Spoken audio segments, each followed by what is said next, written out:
Hello everyone आज video आम discuss करवा ओटीटी एग्जाम 2024 जो पिला माने कि 17/8/2024 पेपर 1 एंड पेपर 2 उभय आर्ट्स एंड साइंस पिला माने ओटीटी एग्जाम देते तो आपण मन में डाउट रही कि यार ग्रेस मार्क मिलिबो कि नहीं ओटीटी रो रिजल्ट केबे पब्लिश हेबो ता विषय आम आलोचना करवा।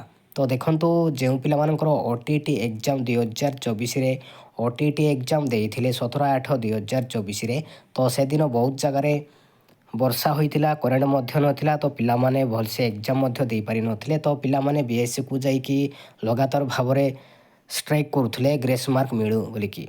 तो सेमती किसी एपर्यंत कौन नोटिफिकेशन आसी तो क्यों मानू ओटीटी ग्रेस मार्क मिलिबो सेटा रिजल्ट बाहरला पर ही जना पड़िबो।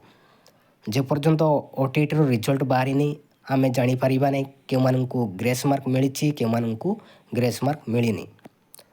तो आपणकर रिजल्ट केबे प्रकाश पाइबो तो देखंतु आपणकर रिजल्ट दशहरा छुट्टी पर ही आपणकर रिजल्ट खूब शीघ्र देखा पाइबे। ता सहित आपणकर एसएसटी डेवलपमेंट तरफ जो विभिन्न प्रकार टीचर हाईस्कूल टीचर सेवक सेविका प्राइमरी टीचर खूब शीघ्र देखा पाइबे।